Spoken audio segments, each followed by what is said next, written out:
Good evening, and welcome to episode 38 of the Political Mike podcast. It's been a minute since this platform was live, but since then, so much has transpired. Um, President Biden has achieved his first 100 days in office. So much has happened in this short period of time. In addition to the fact that Republican fighting seems to not be dying down at all or showing any signs of reciting at all, as Representative Liz Cheney seems to be all but assured to lose her position in leadership in the House side. In addition to the fact that you have Biden now trying to sell his $4 trillion spending plan, which includes plans for his infrastructure bill, COVID relief, and also an American Families Plan. You also have, Ahmaud Arbery's mother bringing a lawsuit against the prosecution and law enforcement officers who were charged, who were behind the murder of her son and the court battle behind that as well. So much going on, and I'm glad to have a dynamic panel for this 38th episode. So without further ado, I'm going to go ahead and introduce Professor Preston Foster, who, it's always I always say it's always a treat to have him every time he's on the platform.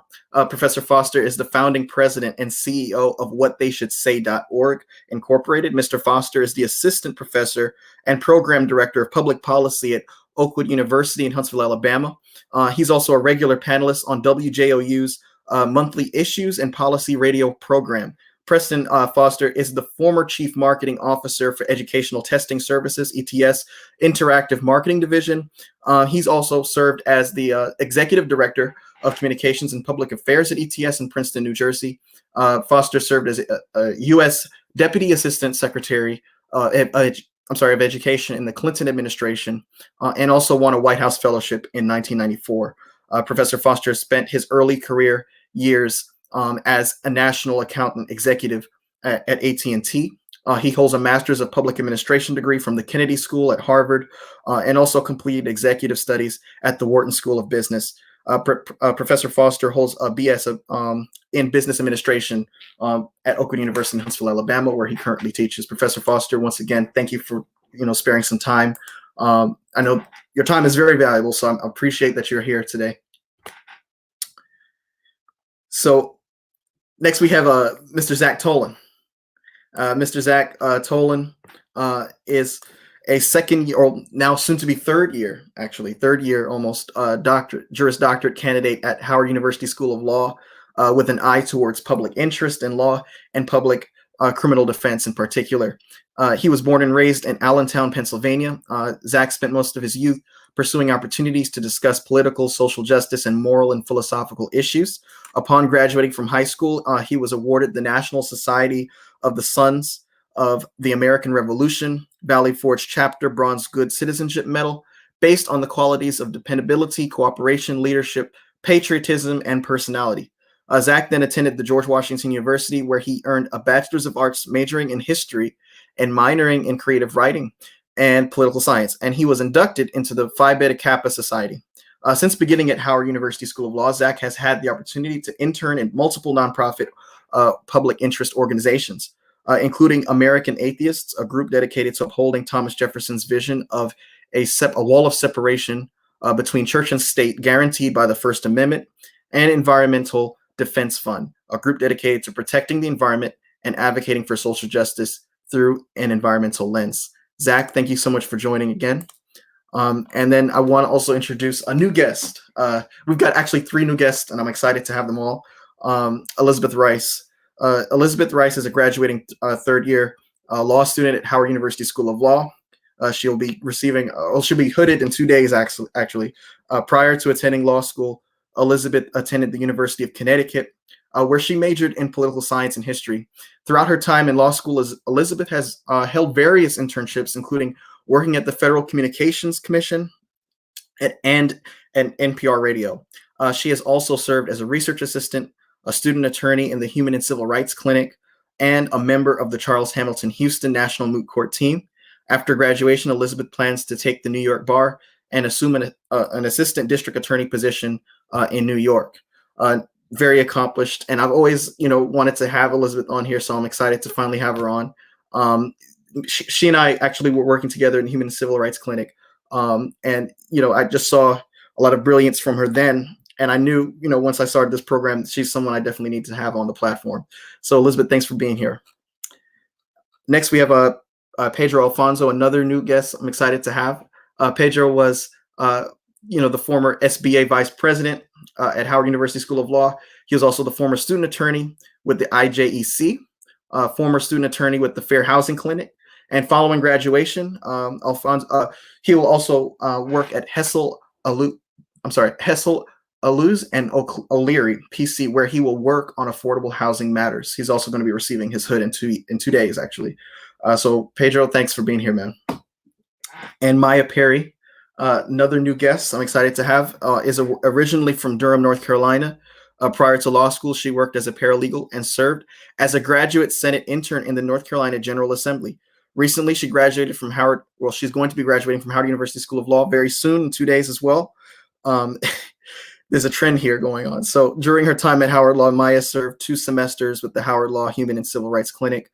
She also held a split summer fellowship with Fair and Just Prosecution, serving in the Durham County's District Attorney's Office and DC Office of the Attorney General.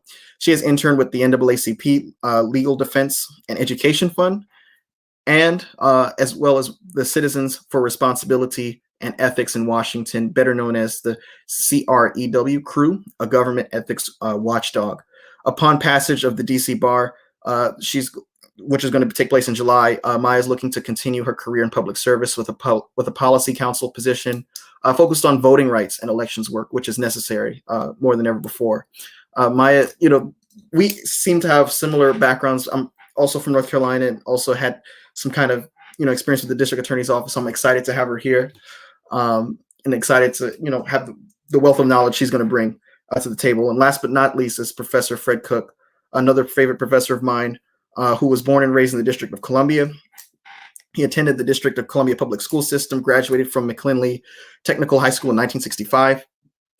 After high school, Mr. Cook enrolled at Howard University and graduated in 1969 with a degree in psychology and a commission as a second lieutenant in the United States Air Force. Mr. Cook deferred some of his U.S. Air Force service and enrolled at Howard University School of Law, where he was a managing editor for the Howard Law Journal and chairman of the National Conference of Law Reviews for the 1971 to 72 school year. He graduated with honors from Howard Law in 1972. Upon graduation, he served as a law clerk for the Honorable George W. Draper, who was an associate judge for the Superior Court. He's also very accomplished. He was appointed captain in the Judge Advocate General's Department for the U.S. Air Force and served 4 years in that capacity. In 1977, he returned to the district and began a law practice. He has been an adjunct professor at Howard University School of Law since 1992. He's one of the founding members of the Black Entertainment and Sports Lawyers Association and a member of the Washington Bar Association Hall of Fame, a Washington Magazine Top Lawyer awardee.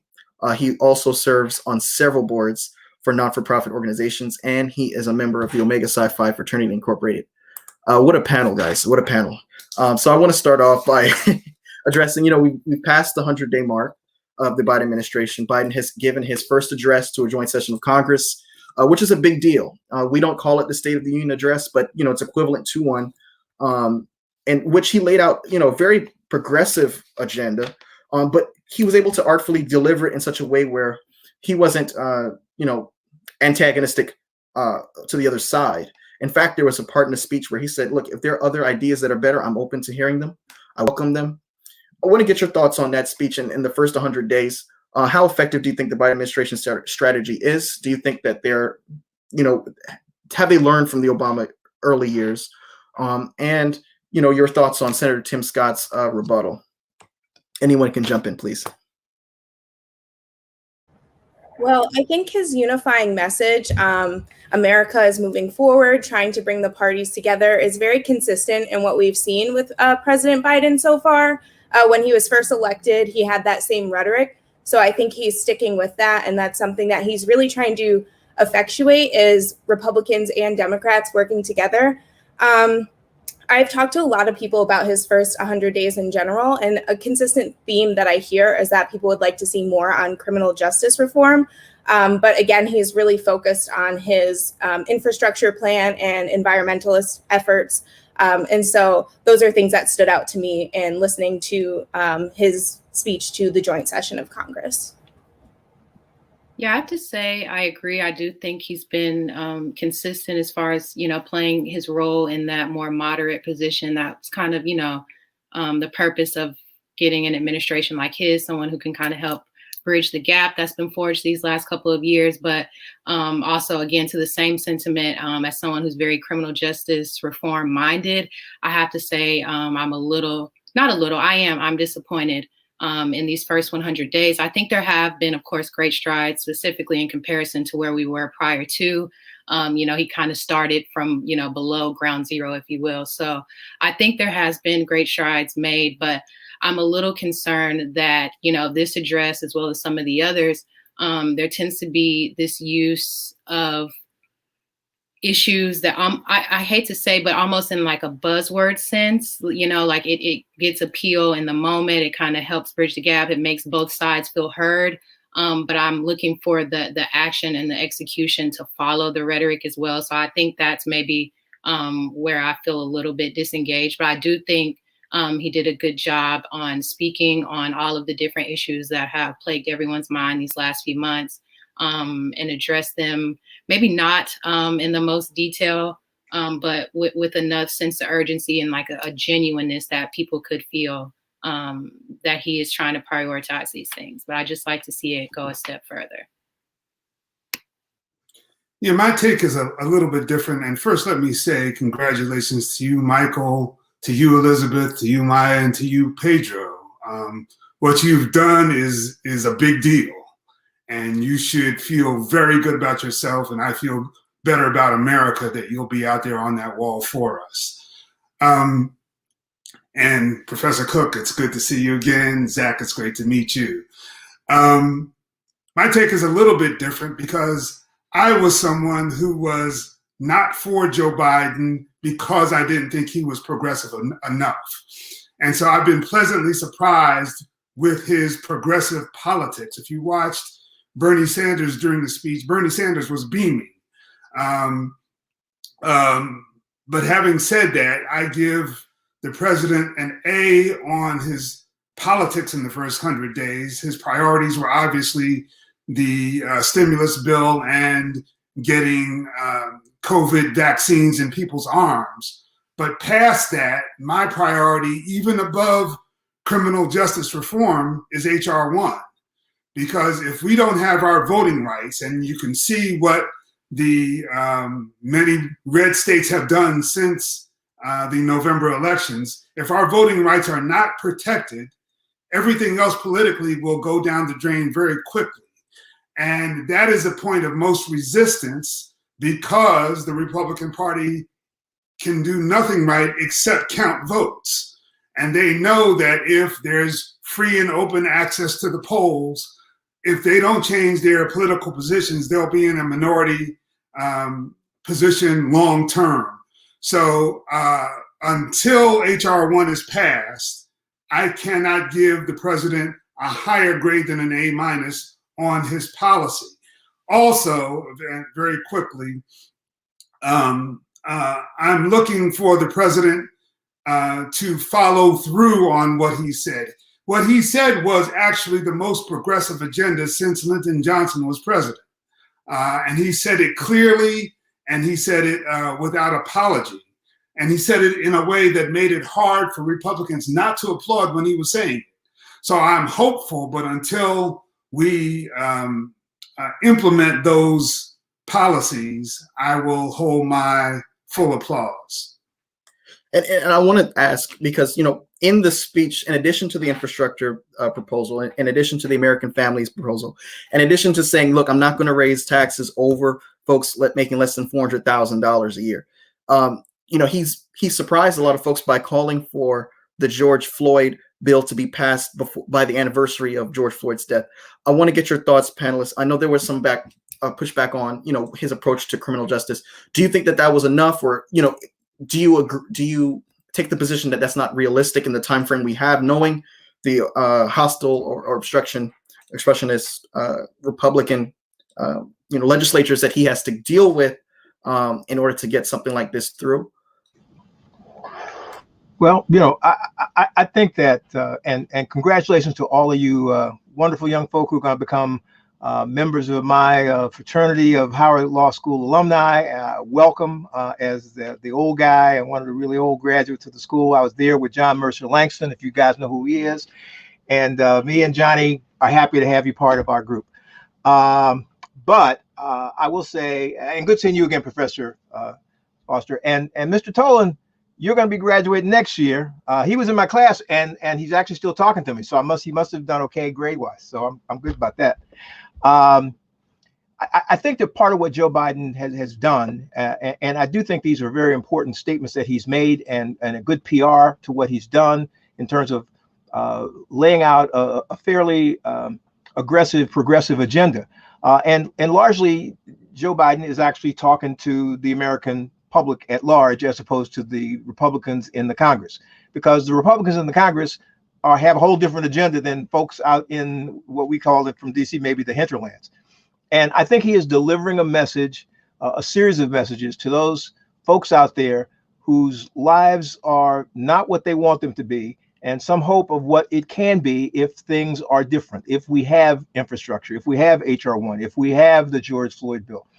Trying to develop a large enough consensus among a broad base of Democrats, Republicans, independents, whatever you want to call folks out there, to create the pressure on the elected officials in the Congress, or to make stark the intransigence of the Republicans in the Congress. So in the next election, that will be a wedge that can be used to hopefully cause some of them not to return to the Congress, and he will have a real working majority, as opposed to this very thin majority that the Democrats and the president have at present.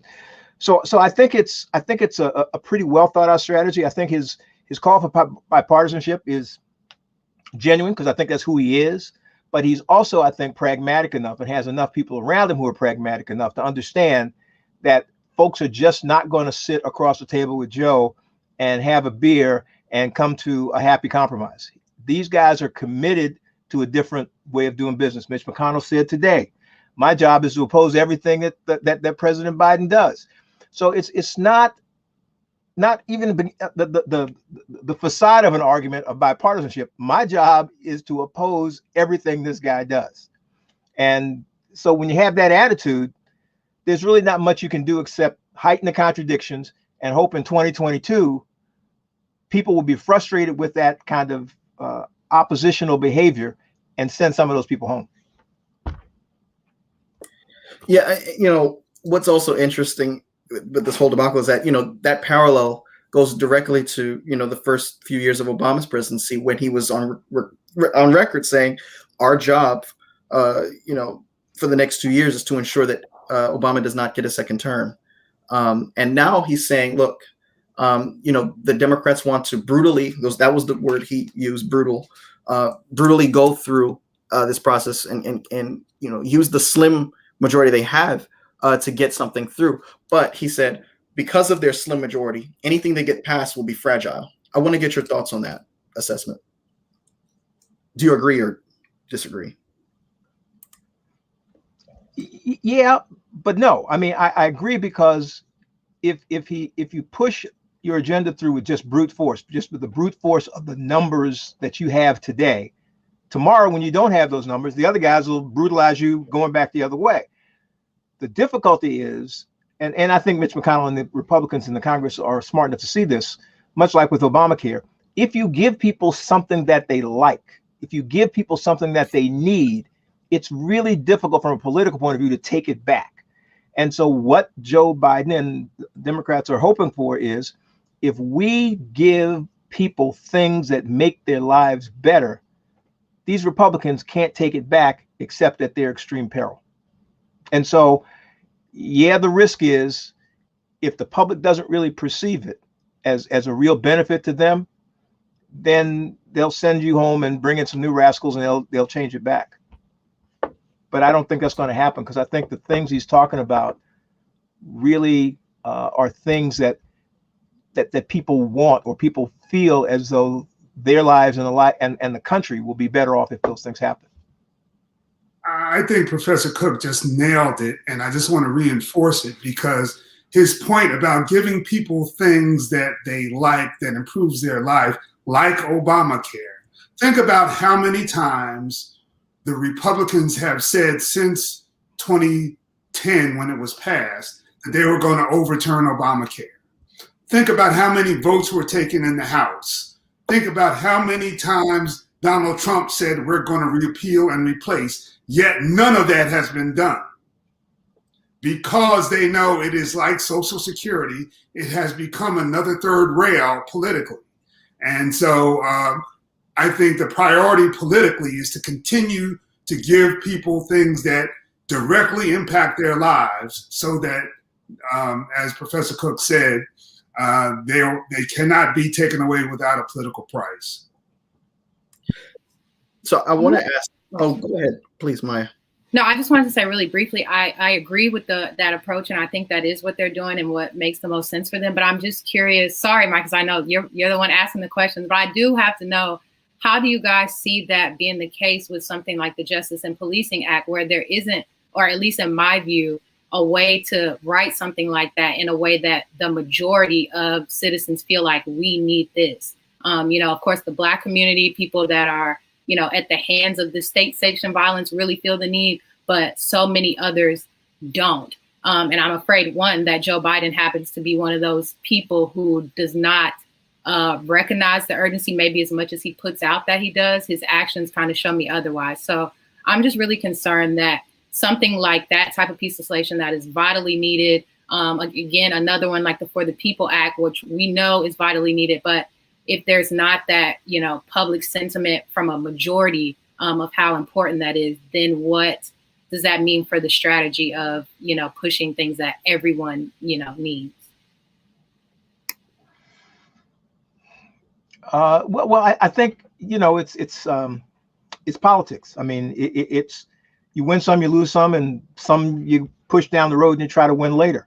I think that if you cannot develop a large enough consensus, a large enough group of support for this, even within the so-called Democratic Party, there is not as strong a support for the legislation you're talking about as there could be. I mean, every Democrat is not lined up to do it. My issue, you guys have heard me say this in class, statehood for the district. Every Democrat is not with that. I mean, that's just not the way it is. And so you keep pushing, and at some point, if you do enough of these things to create a big enough majority in the Congress, maybe you don't need every Democrat, but maybe you have enough Democrats. So I don't know what to tell you in terms of giving you hope that it's going to happen soon, because I'm not sure that it will.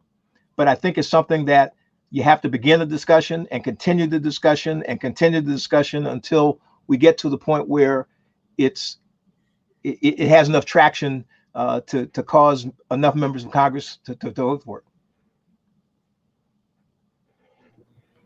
I just want to add in, if I can, and quickly, congratulations to all the graduating 3Ls. I hope to join you in a year.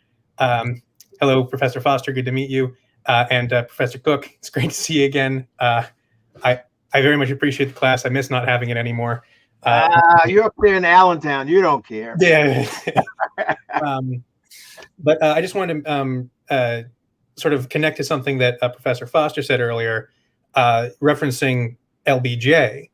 And I think a lot of what's going on right now, particularly with President Biden, mirrors a lot of LBJ's experience, not just that he was in the Senate first, but some of LBJ's big moves that he did were Medicare, Medicaid, Voting Rights Act, Civil Rights Act. Those are all still issues that 60, 70, 80 years later, President Biden's now having to deal with. But that's that same kind of, does he have the gumption to push it through when it's not popular? And who knows? We'll find out. But I think hopefully if President Biden can properly and effectively model his presidency off of President Johnson's presidency and sort of follow in his footsteps and force those things through that need to be forced through, that are going to be a fight. But if he can lead that fight and get it done, and sort of emulate President Johnson, we might have a good chance. And taking a swing at something that is politically maybe not the most popular, like the George Floyd Act, even if it's not as far as we might need to go, and I don't think it is as far as we need to go, but it's a big step forward. If we can take that step, hopefully we can take a step forward again later, particularly when even just this bit is as big a fight as it's going to be. I wanted to add on to what Zach said, because David Brooks wrote an op-ed, I think about 2 months ago at most, in which he compared 2021 to 1981, because he was saying that, the tide has changed as it did back then for a conservative kind of fever, but now more in a liberal sense. Back then, of course, Reagan's ideology of government being the problem, in your way, resonated with folks. Now it's like, people, especially with the pandemic, especially with the police brutality we were talking about, especially with ongoing crises simultaneously happening, people seem to expect more and want more government intervention. And so what he was saying is, we're in a position where the public resonates more with, doing like federal intervention more. And then I started to think of the caricature that people have used to portray Joe Biden, and how it's been used to his advantage, to me at least it seems, this idea of a sleepy Joe, going back to the campaign, someone who, we shouldn't have high expectations from, because he's so moderate, he's not, too far left, he's someone who's, unenthusiastically going behind policy. I mean, to me, he's always exceeded the expectations that people have set for him, whether it be on the debate stage. I've heard folks try to engage in an argument with me and say, no, Trump is going to obliterate him in the debate. We saw, like, after that chaos, that was the first debate, we saw actually a very coherent message. And it was kind of reminding me of the "Are You Better Off Than You Were 4 years ago" speech that we saw at October 28th, 1980. But now you have a situation where, people are pushing this Sleepy Joe narrative still. And even people on the left, I've seen young people on the left, laughing and calling him Sleepy Uncle Joe. And at the same time, what you have is this aggressive 100 days. I mean, it was, say what you will. To me, at least, it's been a very energetic and action-packed 100 days, very intentional 100 days. And it kind of reminds me of Reagan, because he also had this kind of grandfather. If you go back to SNL videos from the 80s, you have folks laughing at Reagan because people were saying he's senile. He's letting, it was kind of a hands-off approach to government. He's not the real one running things. But at the same time, that worked to his advantage, because while the public, while that caricature is existing and getting fuel, you have a situation where he's actually able to be more aggressive than the public actually realizes. And so I think the same thing is happening right now. And, there's this Fox show, Let's Be Real. I think it's a puppet show that's coming out. And it just emphasized the same caricature. Of course, it's satire and everything, but, it just emphasizes, this notion that Biden's not someone you really should be paying much of attention to. And at the same time, the Republicans are failing to come up with a cohesive message against him. When you look at Tim Scott's rebuttal, to me, that was a wasted opportunity. Like, if I was a Republican, remember, they put forward a proposal, and it was like a skinny bill proposal to his infrastructure plan. It was nowhere near the number he put forward. But I would say, look, we have already dedicated this amount to this infrastructure proposal. We're not going to cross it. And then dare Biden to, that's what I would have done if I was in Tim Scott's position. But instead, he uses that as an opportunity to kind of go back to the same old, don't believe this notion that he's a nice guy. He's really against. And to me, Biden looked more transcendent and more of an adult than Tim Scott. Tim Scott ended up looking like a whiny baby. And I don't think people, really resonated with that. I want to get your thoughts real quick before we pivot from this topic. I can say briefly, as someone who kind of played into the Sleepy Joe narrative, I don't think that was from a political sense. I think it's more like, even now when I was watching the joint session in his address, I always kind of instinctively compare him to Obama, just because he's the most, articulate and charismatic, and I think appealing of presidential, I was going to say candidates, of presidents that I've seen in my lifetime. So I kind of compare everyone to that standard. And so I think maybe like a lot of people, do of my age group and even beyond, because Obama made such a figurehead of this, political position. And so I think if you compare him to people like that or just other people, in this governmental space now and how outgoing you are, you have people like your AOCs who are not afraid to speak up and very active and very quick respondent. And so it's just his delivery, his demeanor as a person, his age, kind of things he can't help. He has a speech impediment. So you're going to be your fast talker. He's going to be more scripted. He's going to speak a little slowly. And I think that's just things that my generation is not used to. We're the millennials, the Gen Zs. We like things, quick. We like, we like to make our connections. We like things just, at a certain pace and a certain depth of dialogue. And I think he comes from a different time and operates in a different manner. And so, and just social media, people like to, have things to troll about and keep the conversation going. But I do agree, like you said, that he's been able to use it to his advantage. I am one of those people who is impressed because even though I say we use it in more of a personal, characteristic sense, I do kind of allow it to leak over into what I expect from his politics. So when he's able to outperform that, I think, like you said, it does work to his advantage. So I think he should just keep taking advantage of that. And, there's really nothing he can do but live up to it, live past it, I should say. So, go ahead, Pedro. Yeah, I'd like to add, just going to your point in regards to Joe Biden exceeding our expectations. And I feel like amongst most progressive folks, his expectations weren't too high for us. So it's not that hard for Joe Biden to exceed our expectations. Like, we're much more excited that Trump had lost than the fact that Biden had won. Like, and I'm going to be very clear about that. I find that, just wanted to make that point. But there are some things that I will concede that Biden has done well, like in regards to funding, specifically to K through 12 education. He's providing a lot of funding for states to address learning loss, which I think is extremely important, and a learning gap that has only been further exacerbated due to COVID-19, and a learning gap that is worse specifically amongst Black and brown kids.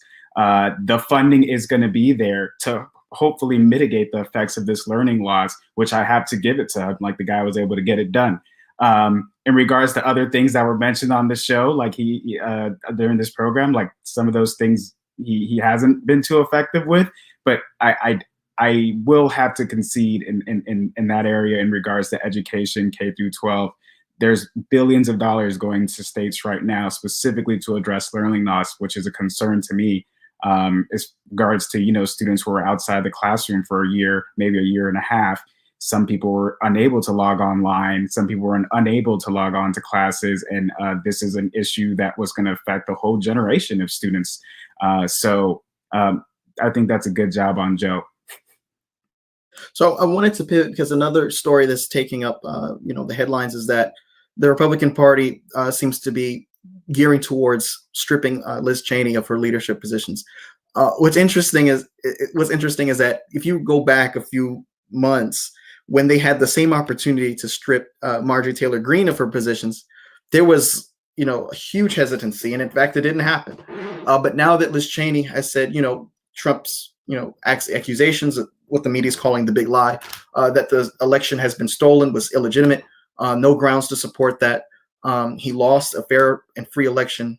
That serves as the grounds for her removal. I want to get your thoughts on what happens to Representative Kevin McCarthy, who's looking for the speakership next year, and who also is looking to bring home the bacon to Trump with a subsequent visit to Mar-a-Lago in Florida. What becomes of him if this does happen and Liz Cheney does lose her positions, in your opinion?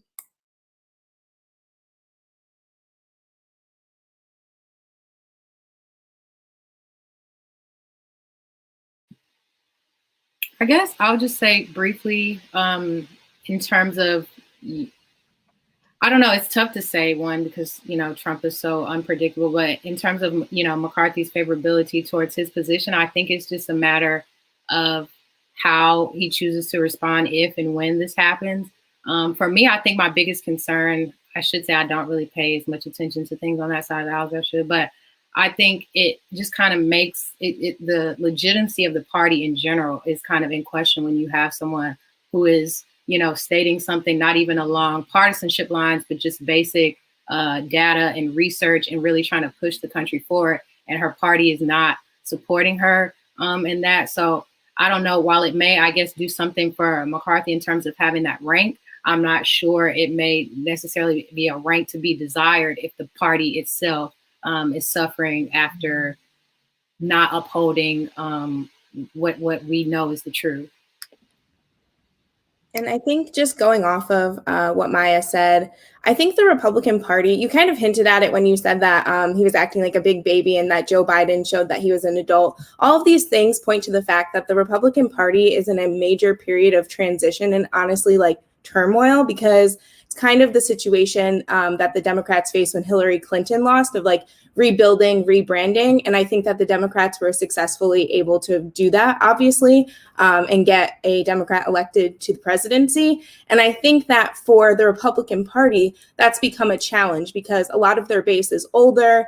I think that they don't really know how to appeal to a broader base based on their policy. And so with that, I say, it will be interesting to see someone stripped of their position simply because of the things that they're following. Like Maya said, they're following science and data, and how the public will relate to that and react to that, especially in this very difficult time for their party. And so just keeping that in mind, they really have a lot to think about, because it's not just stripping this woman of her position. It's really giving further implications for how their party is perceived. Yeah, I think we should just take a moment to think about where the Republican Party is. Liz Cheney, the daughter of former Vice President Dick Cheney, is not conservative enough for them. I mean, that we shouldn't just roll right past that. That's a huge point, because Dick Cheney is responsible, in my opinion, for the biggest public policy mistake of the last 100 years, which is the invasion of Iraq, which we are still literally paying for. So to have someone who's number 3 in command in the House, who's not named Cheney, who's not conservative enough for them, tells you how short-term they are in terms of fundraising. That's why they're sticking with Trump. Fundraising and being blacklisted by Trump politically, because he still has a bully pulpit with the Republican base.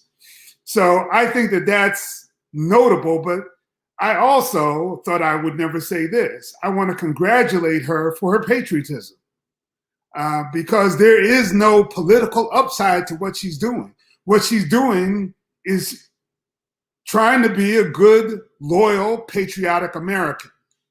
And that shouldn't be overlooked either. I want to go back a little bit further to a question that Maya asked earlier about how do you get criminal justice reform done?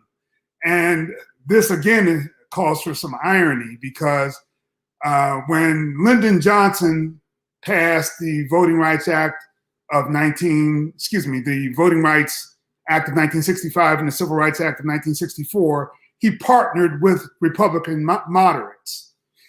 The partnership that Joe Biden will have to make if he's going to pass criminal justice reform, there's no one in the Congress that's a Republican moderate.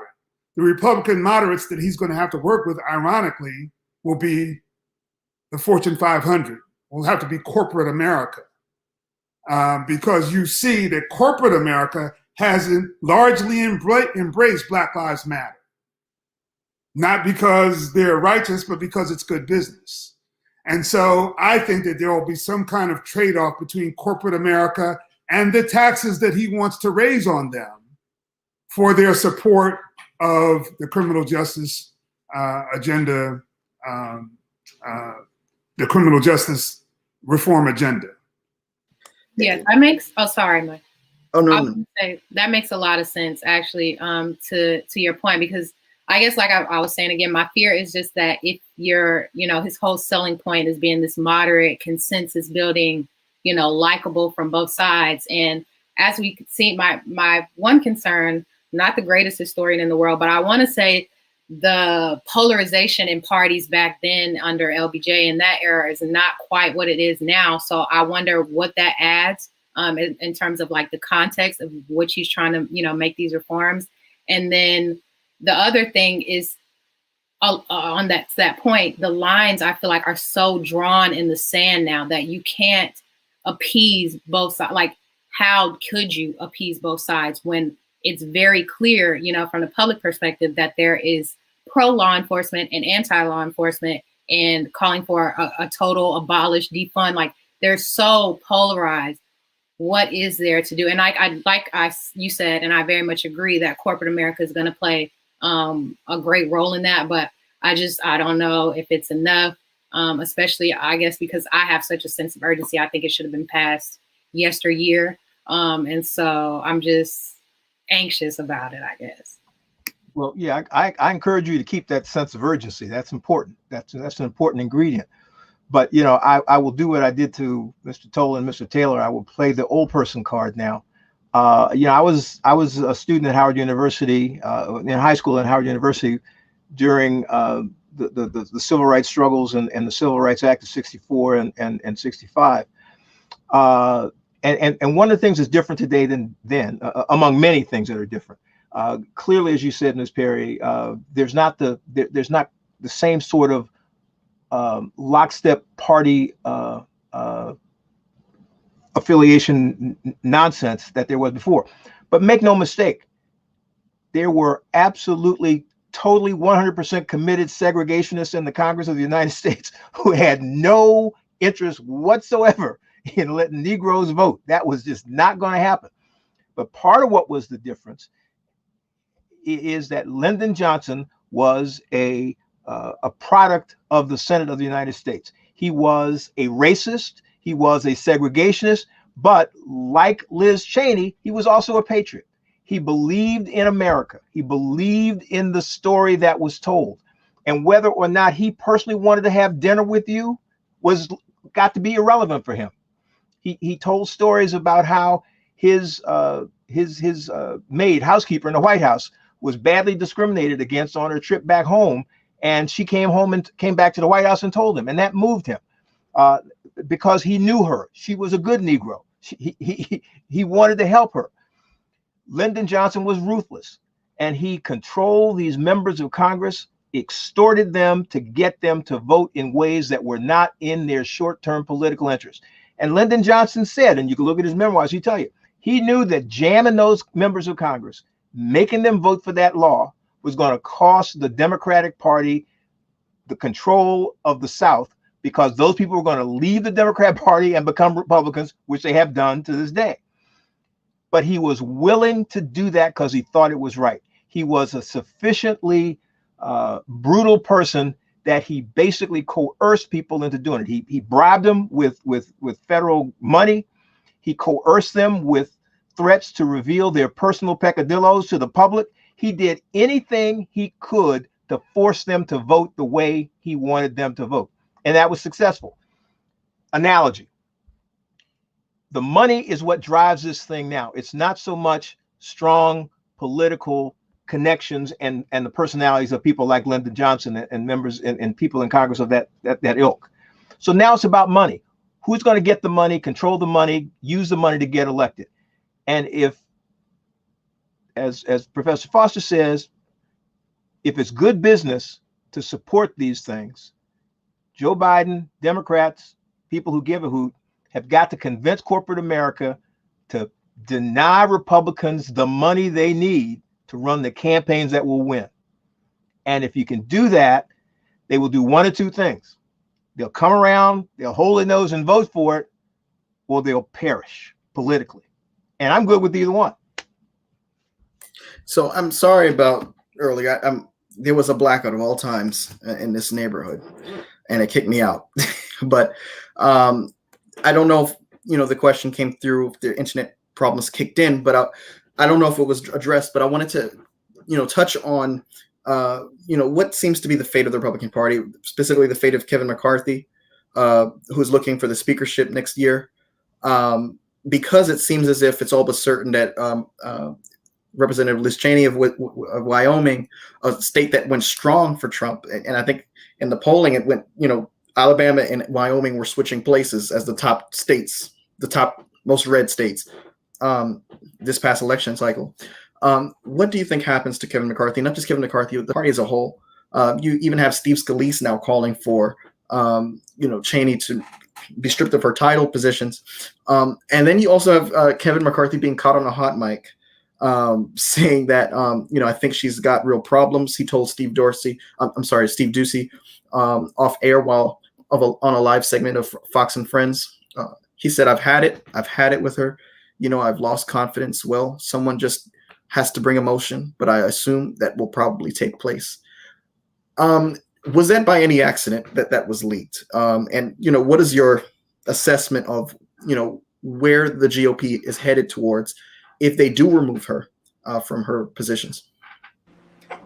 Well, I don't know that I can really speak to Kevin McCarthy particularly, but as I said last time you had me on this wonderful program, Mike, every 60, 70 years or so, the parties undergo fundamental change. It's happened ever since we've had this two-party system. Early 1900s, had it in the 1960s. We're due for it again. It's been happening since about 2010. First, we had Occupy Wall Street, then we had the Tea Party, and that's been continuing now on through the Sanders AOC movement versus the establishment Democrats, and Trumpism versus establishment Republicanism. And I think fundamentally that's just what's going on right now. Is you have people like Liz Cheney, part of the Cheney dynasty, as Professor Foster pointed out, representing the good old-fashioned establishment Republican Party, sort of dying off as the new identity, which is fundamentally not all that different from the prior identity of the Republican Party. I mean, look at the voting records. Most things these members agree on. It's just sort of the temperament in looking at these policies that they disagree on. I mean, I can't recall his name, but one of the members of the House who was planning on sort of funding a super PAC to choose different Republicans against Trump's nominees or Trump's back supporters. If you looked at his voting record, even though he was basically forming a whole group to oppose Trump, he voted with Trump about 90% of the time. It was fundamentally just the character of the party, not the positions of the party, that there was an issue going on with. So at the end of the day, I don't think the party is going to change all that much, except in who is there to push the party's agenda. I don't think we're going to see a Republican Party that is suddenly not virulently pro-life. I don't think we're going to see a Republican Party that is no longer desperately fiscally conservative on everything that matters and desperately spendthrift on everything that really doesn't matter all that much. And I don't think that we're going to have a Republican Party that fundamentally changes its positions on anything significant, other than, do we focus on the benefit to the country, or do we focus on what a very loud percentage of our base says they want, and do whatever it takes to go for that? So again, I don't know that I can really speak to Kevin McCarthy in particular, but I think he is definitely leaning towards embracing the new identity of the party and doing everything he can to eschew what the party used to be, holding on to the same policy views no matter what he does, but just changing his identity within that party.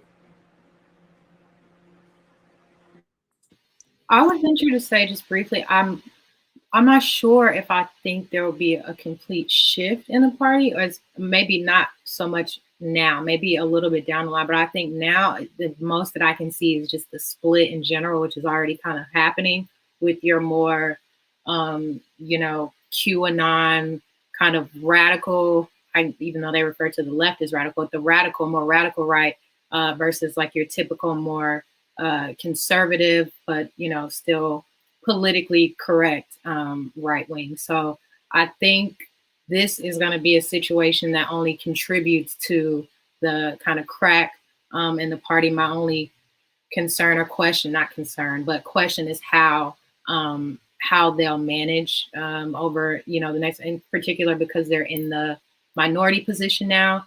So I know they know it's really important to have that cohesive front. So I'm just curious how they'll push back against it. But I'm not sure it'll be like a total, switch one way or the other. Professor Foster, I think you were going to say something. I was just going to say, I think that the Republican Party is going to chase this rabbit all the way down the hole. What's different, and Zach laid out kind of a great and accurate history, but what's different about this is the demographic shift in the country and the identity politics of the Republican Party. And that is who is the standard holder, who is the de facto tribal leader of that party, and it's still Donald Trump. And politically, I'm quite happy with that, because under Donald Trump, they lost the presidency, they lost the Senate, and they lost the House of Representatives. But still, in terms of their individual electability, fealty to Donald Trump allows them to raise money, allows them not to be primaried from the right, which makes their seats fairly safe and keeps them in that hard, calcified, radical right position, which positions them to become the long-term minority party. That's why I keep going back to H.R. 1. So I believe that the Republican Party is going to become further right-wing and further calcified until they lose a series of state and local elections that causes them to have to change their positions. So in that same vein, Representative Matt Gaetz, who has been in the headlines for other reasons, and also Marjorie Taylor Greene, plan to kick off a Brainstorming America First tour on the 7th, which is in 2 days, in the mega conservative Florida retirement community known as the Villages, which is a must stop for any Republican candidate hoping to win the state or generate grassroots excitement. The idea is to, according to their plan, send a message from the two Republicans who are controversial. They're not canceled. They're not going to be quiet. And the infamy their critics attribute to them is translatable as fame and power in the conservative movement. And so they're looking to call out, what we know as RINOs, Republicans in name only, those who have not signed off completely onto this, Trump America First agenda. And that agenda largely deals with a personality, loyalty to this personality. Remember, this is the same Matt Gaetz who went to Wisconsin to primary to find somebody, even though they didn't have a particular person yet, to just, stoke energy against Liz Cheney, against her chances of being reelected again. I want to get your thoughts on Matt Gaetz and Marjorie Taylor Greene. Both of these folks, their political futures, to me, are unfairly secure, while Liz Cheney's is not. Your thoughts on that? Just quickly, when you say our thoughts on Matt Gaetz and Marjorie Taylor Greene, what exactly do you mean? Because I have plenty of thoughts on those two. Let me narrow that down.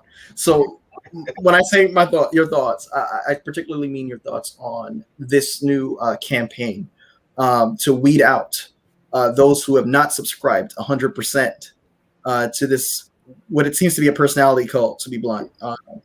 And the repercussions that something like this has, is this a bellwether, like Professor Foster said, of what's to come in terms of getting even more conservative, even more in the trenches? And when you say conservative, I'm thinking we're redefining what conservative is, because in Biden's first address, he did say, look, for those who are wondering, who are fiscally conservative, how am I going to pay for my agenda?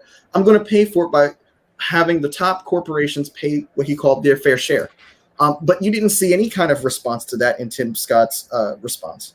And so we're seeing a shift away from, the Mitt Romney with the debt clock on the 2012 DNC, just looking at the debt rising and rising because we're so focused on, being fiscally responsible. And it's more so now conservative means, do you subscribe completely and wholeheartedly to this man and what he stands for, irrespective of what he's guilty of? So I want to get your thoughts on that campaign and, whether you think it's a bellwether for what's to come.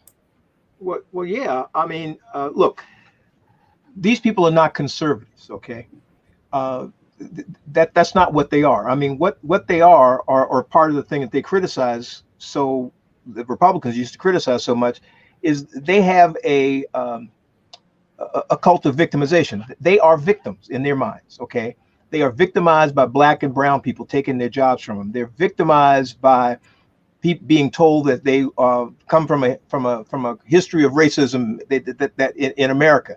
They feel victimized, and if you look at what they're talking about, they really don't have very many policy prescriptions. What they say is no to progressive. What they say no is to moderate. What they say no are to pretty mainstream policy prescriptions, because they don't really have a policy prescription of their own. And what they really hope to do, it seems to me at least, is to stoke the fear and anger among many Americans in this country who happen to be white, and make those people feel as though they will be protected from the boogeyman of liberalism, the boogeyman of leftists, the boogeyman of communists, and they will be protected against that. But there's nothing that they will do to replace it. They believe that somehow inherently everything will be okay if we just stop the liberals. There is no, but how can you convince people who lived through the pandemic, who didn't have health care, whose wife, whose husband, whose children died because they didn't have any health care? What did the Republicans have to offer for those people? Nothing, except to say that you're going to turn American health care into some kind of communist system where everybody has to go to a federally mandated doctor. Which is a lot like Social Security, but somehow that doesn't seem to bother them. They want their Social Security organization. So they really don't have much to offer. And they understand demographically, their voters are a smaller and smaller pool of people. And they don't know how to do anything except to retain power by constricting the ability of the other people to vote for candidates who aren't them. And when you look at somebody like Steve Scalise, when you look at McCarthy, when you look at the so-called leadership of the Republican Party in the Congress, at least, and across the country in state Republican parties, the utter nonsense that comes out of their mouths that pretends to be policy, the lunacy of the election was stolen, the lunacy of, these QAnon guys, well, they sort of have a point. They might have gone a little bit too far, but they really got a point. So we got to embrace them, because they know they need every blinking vote they can get. So they can't turn away from the QAnon crazies, because they got to have votes. And it is shameful to see people in the so-called Republican Party who continue to call themselves Republican when they're behaving as something that's totally different. I'd like to echo that, particularly this thought of Marjorie Taylor Greene and Matt Gaetz, people who President Lincoln would have thrown in a cell and thrown away the key, or President Eisenhower might have put in front of a firing squad, even if that was an option. Calling out, as Professor Foster said, a Cheney and saying, you're a Republican in name only. You're not really what this Republican Party stands for. But at the same time, being able to legitimately do that because of the crisis that the party is currently in. I think it truly is scary for any of us who have ever heard the phrase, it could never happen here, and seeing it happen here. It's concerning, because while Professor Cook is absolutely right, most of what they're saying, almost all of what they're saying, I think maybe 2% maybe spills out of their mouth that is not utter tosh. Even though it's all crazy and almost all of it has zero support, or it has been just outright proven wrong, they're going to be successful in this. They're just going to be. And as we're winding down, it's also interesting that it's not just in, calling out elected representatives who have not subscribed completely to the Trump train. It's also contradictions in their own approach to voting laws. We're seeing in Virginia, for instance, this is in the aftermath of the Georgia voting bill and other states trying to enact similar laws that would make it increasingly difficult to vote, particularly having an effect on people of color. You're seeing that in the state of Virginia, where a voter ID law was implemented, Republicans have made themselves exempt from this because they're running into inconveniences and obstacles as they're planning to go ahead and conduct their convention. You're seeing specifically at issue is a decision to quietly allow voters to participate in their complicated primary process, even if they left blank parts of the application, including required fields that asked for their state-issued voter ID number and a signature. And this is according to documents and an audio recording of a call obtained exclusively by NBC News. And so you're seeing that behind closed doors, according to the same report, Republican officials have been fighting for weeks about the decision to accept applications to participate in the convention that like a voter ID law. And so you're seeing that, they themselves are running into these problems with their own policies of making it harder to participate in the franchise, in democracy itself. And so, as we're winding down, I wanted to get your thoughts on that as well. We're seeing a flurry of voter ID laws, and we knew this was coming. We saw that in this, Georgia was the Civil War battleground for a hot minute in the aftermath of the election. But we knew that the same Republicans taking the stage and looking valiant and looking courageous were going to be the same Republicans, for the most part, going back into their state legislatures and enacting laws to make sure that there's not going to be another situation where you have a black man and a Jewish man being elected from the state of Georgia to serve in the U.S. Senate. Well, we have laws being enacted in response to a lie. Right. I'm going to say that again. We have laws being enacted in response to a lie. And I'm going to say this tongue in cheek. I'm all for voter suppression, because every time they do that, because of Stacey Abrams and heroes like I'm looking at on this matrix today, every time they suppress votes, we turn votes out more. So the reality of the vote, because we're now at a time in American history where it's not a rhetorical question. Is one of the major parties in the United States for or against democracy? And it's not a rhetorical question. So we're living in a time where the Republican Party is turning up all of its cards, and it's being shown. I will say that they do believe in one thing besides power, and that's tax cuts. But those two things define the modern Republican Party, of which 98% of Americans do not benefit directly from. Yeah, I mean, look, legislation, and some of you have worked in legislation. Legislation is difficult because it has to be thoughtful, because you have to try to anticipate, the known knowns and the known unknowns. And when they throw together these pieces of legislation in 15 or 20 minutes because they want to stop this horrible thing that is built on a lie, as Professor Foster says, it has these unintended consequences. So now, Republicans in Georgia, Republicans in Virginia, Republicans in Texas are now realizing, holy smokes, this is going to cut in on our business here. Wait a minute. Now, we didn't mean that to happen. We wanted to stop those bad people, and that's part of the problem, is that when you have a bunch of know-nothings attempting to legislate, they create very bad law. You guys, law students, know, bad cases make bad law. Well, stupid legislators make bad legislation. And these people have done this time and again. I remember talking to Congressman McMillan about preventive detention and no-knock warrants way back when I was in law school at the Howard University School of Law. And, it was horrible legislation, and obviously it's had all kinds of ripple effects since then. But, Jimmy Mack total racist segregationist from South Carolina. He told us, there were like 4 of us from Howard Law School talking to him. And he said, well, I don't know why. He's smoking a big cigar. I don't know why you boys are against this legislation.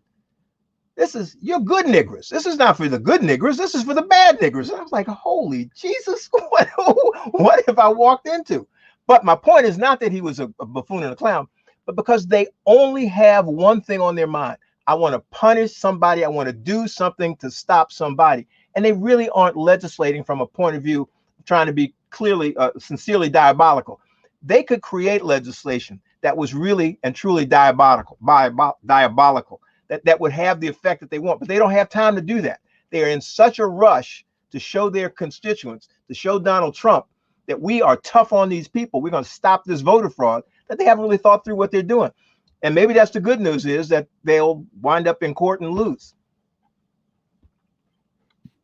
I was going to say briefly, I think this conversation in a strange way just kind of reminded me of this thought that I've been having, since before Trump left office, which is that in a strange way, I feel like the Democratic Party could use some of what the Republican Party, possesses or puts out, and the Republican Party could use some of what the Democratic Party uses and puts out in terms of their execution. So I say that to say, on the Democratic side, like I said, I'm a little reluctant towards Joe Biden, kind of towing this line. Whereas you see the Republican Party, when they get in positions of power, it is all out. There is no consideration for bipartisanship or consensus building. We're going to put forth what we want. And I think Democrats could, use a little bit of that. I think they could also use, some of the, kind of gamier political plan, like we discussed, back with LBJ, kind of twisting people's arms and really pushing this legislation for whatever his intentions were.